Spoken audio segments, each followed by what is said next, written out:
የሚያውቀው ማን ነው ይሄ አቶ ይቅርበትና ኤፍሬም የተባለው ሰይጣን የኤልሳ እናት የት እንዳለች እንደሚያውቅ እንግዲህ ይህ ሁሉ ነገር ተደብቆ አይቀርም። እናትሽ ካለችበት አውጥቼ ይዤልሽ እመጣለሁ ብሎ እንግዲህ በአቶ ተፈሪ በዛ ቁጭ ባሉበት ዛሬ ልዑል እዛ ቤት ውስጥ እንደ ዛሬ ውይ እኔ ተቃጠልኩ።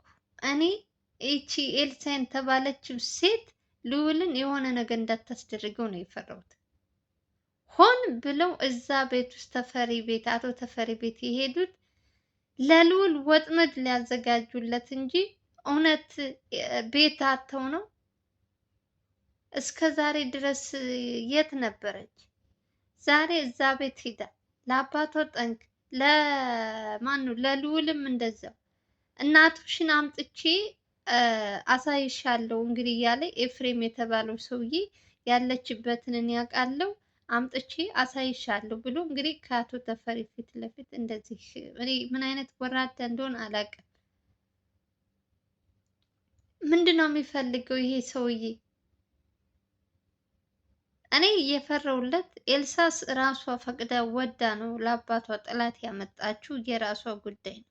በእርግጥ አቶ ኤፍሬም ማን ነው አቶ ተፈሪ ያሳዝኑኛል። ምንም በማያውቁት ምስኪን ከዛ ሁሉ ስቃይ ከዛ ሁሉ ጉድ ከወጡ በኋላ አሁን እነ ልዑል የማነው ስሙ የአቤልን ጉዳይ ስለየተሯሯጠ ስለሱ ምንም የማያስብ መስሎት ሰውየው ጭራሽ በገዛ ቤቱ ሂዶ እየፈነጠዘ እንደፈለገ የሆነበት እነሱ ቁጭ ብለው አዛዥ ሆነውበት በቤቱ ይባስ ብሎ ደግሞ ከሱ ጋር ለመቀራረብ ይቅርታ ጠየቀ። ላደረግኩት ሁሉ ይቅርታ፣ ካሁን በኋላ ማችህ ነኝ፣ የልጅ ልጅም ወልደናል፣ ልጃችን በሰላም ማሳደግ እንፈልጋለን፣ ይቅርታህን እንፈልጋለን። ይሄ ሁሉ ለምን ይመስላችኋል ወገን? ንብረቱን ለመውሰድ እኮ ነው። ይሄ ሁሉ ዙሪያ ጥምጥም ንብረቱን ለመውሰድ ነው እንጂ ትክክለኛ እሱን ፈልጎ እሱን አክብሮት ይመስላችኋል? ይሄ ክብረ ቢስ ወራዳ። እናትየው የት እንዳለች ያውቃል ኤፍሬም የተባለው ሰውዬ። ዛሬ እንግዲህ እናትየዋ የት እንዳለች የሚያውቅ ከሆነ በዚህ እንትን ኤልሳ የተባለችው ትክክለኛ የእናት ፍቅር እንደው ካለባት ከዚህ ሰውዬ ጋር አንድ ላይ መሆን የለባትም ነበር። እናቷ ያለችበት ቦታ እያወቀ ምንም እንደማያውቅ አብሯት እንትን እየሰራ ነው፣ ወንጀል እየሰራ ነው ያለው። እሷም አንደኛ ወንጀለኛ ስለሆነች ማለት ነው። ሰው ለእናቱ እንደዚህ አረ ምን አይነት አንጀት ምን አይነት ልብ ቢስ የሆነች ሴት ናት ይቺ! ክብር የላትም እንዴ? ሴት እየተባለ እኛ በእሷ ስም እኮ እየተሰደብን ነው ያለነው ወገን። ሆን ብላ ደግሞ ልዑልን ወጥመድ ውስጥ ለማስገባት ነው እዛ ቤት ይዘው የሄደ ኤፍሬም ቤት አቶ ተፈሪ ቤት ይዘው የሄደችው እንጂ እንደፈለገች ውጭ ላይ መፈንጠስ ትችላለች። መብቷ ነው። ማንም ሰው አይከለክላትም። የትም ትሄድ። ክብረ ቢስ የሆነች ርካሽ ሴት ማለት ነው። እውነት አናዳኝ ነው። በጣም ይቅርታ አድርጉልኝ። ዛሬ በጣም ይቅርታ አድርጉልኝ።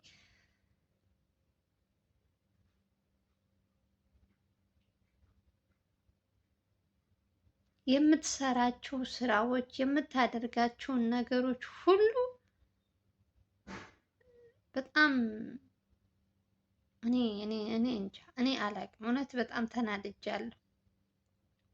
በተለይ ደግሞ አቶ ተፈሪን ይቅርታ ለመጠየቅ እንትን ባሉበት እንትን በጣም ነው የተናደድኩት። እሱን ለመቅረብ እሱን ንብረቱን ለመውሰድ ሲሉ ይቅርታ ይሄ ሁሉ ተመካክረው ያደረጉት ይመስለኛል ከኤፍሬም ጋር። ይሄ ሁሉ የኤልሳ ጉድ ነው። የኤልሳ እንትን ነው፣ የኤልሳ ስራ ነው። ለአባቷ ጥላት ከአባቷ አልፋ ልዑልን እንዳታሳግተው ነው የፈለግኩት። እኔ ልዑል እንዳታሳግተው እንደ ባለፈው ጥላት ከሩቅ አይመጣም። አብሯችሁ እየበላ እየጠጣ ነው የሚያጠቃችሁ። ይቺ ልጅ አላማዋ አባቷ አይበለውና የሆነ ነገር ቢሆን ወራሽ እሷ ናት። ግን ይሄን ያክል ለምንድን ነው ለአባቷ እንደዚህ ቤቱ ድረስ ጥላት ይዛለበት ምትሄድ? ሰው እኮ ለቤተሰብ ይራራል ወገን። ሰው አረብ ሀገር ተሰዶ መጥቶ እኮ ለእናት ለአባቱ ስንት መስዋዕት ይከፍላል። እሷ ደግሞ ባላት በዛ በአባቷን ንብረት አመስግና መኖር ሲገባት እሷ ጭራሽ የአባቷን ጎዳና ላይ አስወጥታ አንድ ወንበዴ ሌባ ብር የማይጠግብ በሰው ላብ የሚበላ ሰርቶ መብላት ይችላል። አቶ ተፈሪ እንደዚህ ዝም ብሎ አይደለም መቼም ብር ዝም ብሎ ከመሬት ተነስቶ አይመጣማ። ለፍተሽ ጥረሽ ብዙ ዋጋ ከፍለሽበት ነው። እሷ ግን ምንም አልመሰላትም። አሁን ደግሞ በዚህ ልጅ በመውለድ አሳባ ቤታቸው ድረስ ይዛ ሂዳ ልዑል ደግሞ እንግዲህ ባለፈው ከተገናኙ በኋላ ከአቶ ተፈሪ ጋር እንግዲህ ያለውን ነገር እየተመካከርን በስልክም እያወራው እሱ ልዑል ኦልሬዲ እዛ ቤት ኤፍሬም የተባለው ሰው ሲሄድ ለመያዝ ነው እንጂ እሷን እንትን ለመጠየቅ ምናምን አይደለም የሚሄደው። ኤፍሬምን እንደሚፈልገው ታውቃላችሁ። ከተያዘ መታሰር ስላለበት በጣም የስንት ሰዎች እንትን እያለ ነው ያለው። አሁን ደግሞ አቶ ተፈሪን ይቅርታን ጠይቆ ቤት ውስጥ ገብቶ የአቶ ተፈሪን ንብረቱን የራሱን እንትኑን በራሱ ስም ለማድረግ የማያደርገው የማይፈነቅለው ድንጋይ የለም። ልጅቷም ደንዝዛለች። ስለዚህ ልጅቷ እስከምትነቃ ድረስ ልዑል ደግሞ እንትን ማለት አለበት፣ ዝም ማለት የለበትም። ልዑል በዚህ እንትን ላይ በአቶ ተፈሪ በጣም ብዙ ዋጋ ከፍሏል ታውቃላችሁ። በጣም ደክሟል። እንደዚህ በቀላሉ የሚተውለት አይደለም። አሁንም መልሶ ንብረቱን እንዲወስድ የሚተው ዝም ብሎ እንትን እንዳላየ ዝም የሚል አይደለም። ምንም እንኳን የአቤል ስራ እንትን ቢበዛበትም ግን ለአቶ ተፈሪም ግዴታው ነው። የእውነት ከጎኑ መቆም አለበት።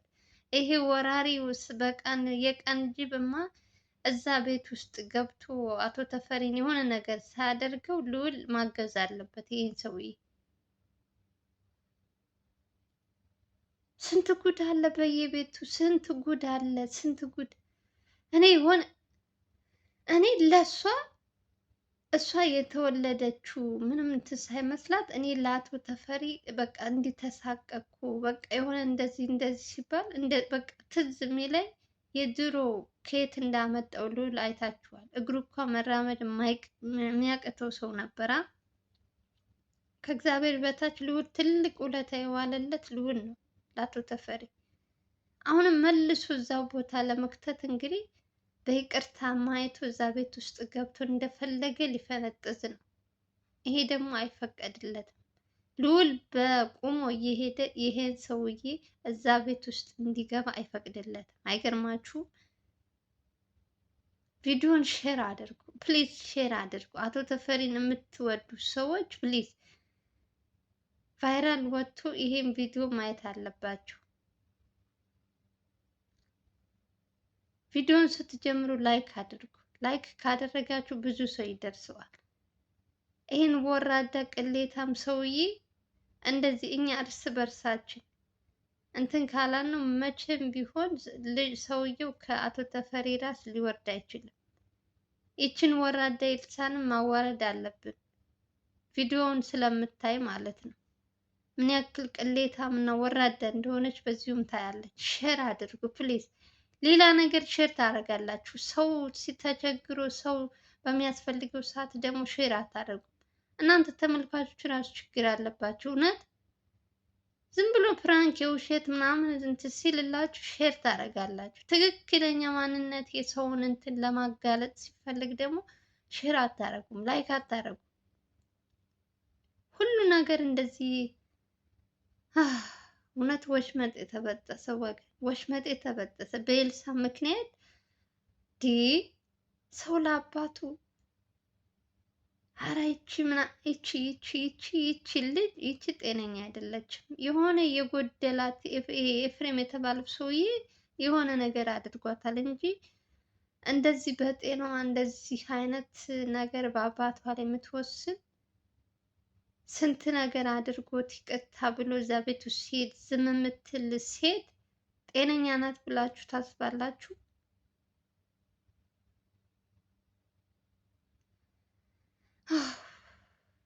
ወይ ጅስማሽ ወይ ጅስማሽ ወይ ጅስማሽ። ያሳዝናል በጣም። ነገ ደግሞ ምን እንደሚለው እናሰባለን። ዛሬ እንደዚህ ብለዋል፣ ነገ ደግሞ ምን እንደሚያመጡ እንመለከታለን። እኛ እናያለን፣ እንፈርዳለን። አረ ይሄ ጉደኛ የሆነ ሰውዬ እዛ ቤት ውስጥ ቆይቶ በሚገባበት በሚወጣበት ሰዓት ጠብቆ አሁን ልዑል የመጨረሻው እድሉ ነው። ኤፍሬምን ለመያዝ አሁን ምንም በቃ ምንም ርራይ ምንም የሚያስፈልገው ነገር የለም። በቃ አንድና አንድ እዛ ቤት ውስጥ መኖር ከጀመረ አቶ ማን ነው ኤልሳን አባት አቶ ተፈሪን ይቅርታ ከጠየቀ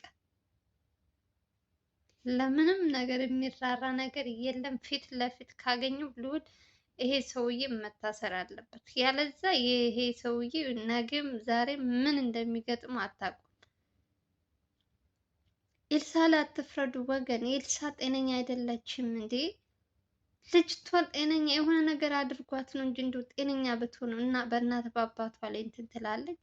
እንደው እናንተ ራሱ ስታስቡ በጣም እኮ ነው የሚገርመኝ። እኔ ራሱ ታሳዝነኛለች። አሁን እያሳዘነች መጣች። በቃ ከጤናዋ እንዳልሆነ ሳቅ እያሳዘነችኝ ነው የመጣችው። የመጨረሻ የእውነት አሳዘነች። ሴት ናችሁ፣ በሴት አትፍረዱ። ተው የሆነ ነገር አድርጓን ነው እንጂ እንደው አሁን ሙሉ ጤነኛ የሆነ እንትን ብትሆን የድሮዋ ኤልሳ እኔ ድሮ ማቃት ከልዑል ጋር ስትመጣ የመጀመሪያ ሲያስተዋውቃት ማቃት ኤልሳ እና አሁን ላይ ያለችው ኤልሳ በፍጹም ማትመሳሰል የለችም። በቃ ከራሷ ጋር አይደለችም። እና በዚሁ ደግሞ በጣም እኔ ምን ብዬ ልንገራችሁ ወገን ነው። ኧረ እንደው ወደዛ አሁንስ አንዳንዴ ግን እውነት ፍቅር ፍቅር ፍቅር ብሎ እንደዚህ አይነት ችግር የሚያመጣ ከሆነ የእውነት ምንም ነገር ይቅር፣ ምንም ይቅር በቃ። በተለይ በቤተሰቦችሽ ላይ እንደዚህ አይነት ጫና የሚያመጣ ከሆነ እንደ ሳታገባ ለምን እድሜ ልኳን አትኖርም?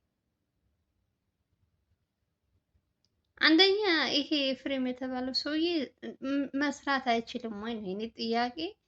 ለምንድን ነው ከአቶ ተፈሪ ራስ የማይወርደው? የእሱን ንብረት ብቻ ነው እንደሚታየው። ሰርቶ እኮ ልክ ከአቶ ተፈሪ በላይ መሆን ይችላል። ከሰራ ማንም ሰው መለወጥ ይችላል። በሰው ላብ ካልተቀየርኩ፣ በሰው ላብ እንደዚህ ካልሆንኩ የሚል ሰው አይታችሁ ታውቃላችሁ? እንደዚህ አይነት ስግጥ የሚልባችሁ ሰው አያናድዳችሁ?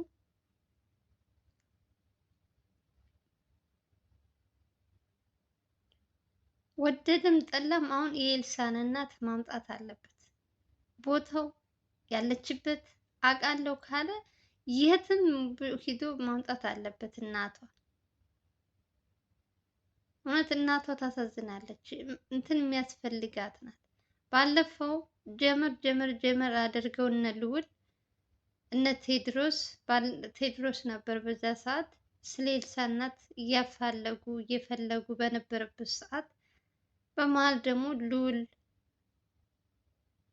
ድብርት ውስጥ ገባ ምናምን በቃ ስራውን አቆማለሁ ብሎ ምናምን እንትን አለ፣ ተቋረጠ። ለአንድ 7-6 ቀን ልዑል ከሚዲያ ጠፋ። ቴድሮስ ብቻ ነበር የሚሰራው። ቴድሮስ ደግሞ ብቻውን አልቻለም። ከስንቱ ይሁን ልዑልን ይፈልግ ወይስ የኤልሳ እናት ይፈልግ?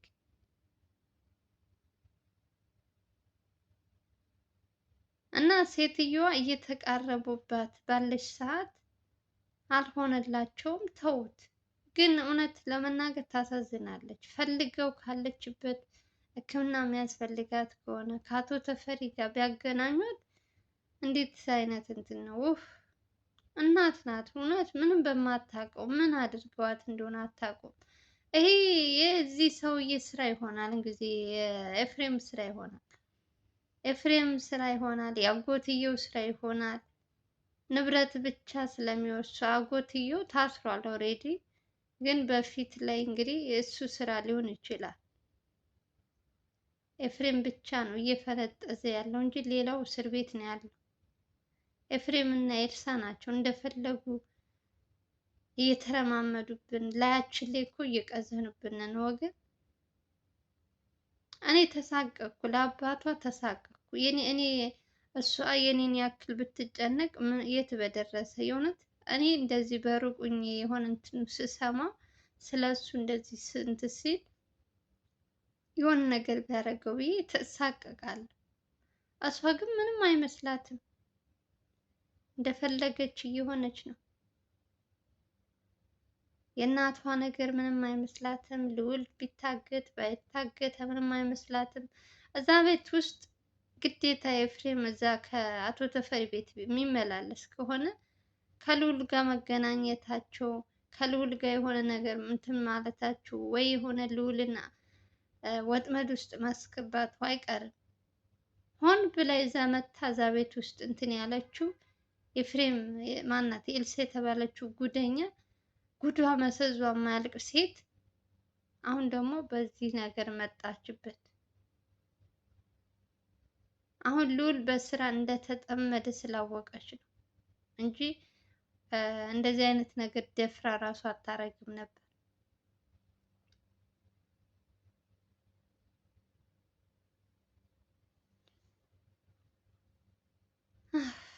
መከረው መከረው መከረው እምቢ ካለ መከራ ይምከረው ብሏል የሀገሬ ሰው።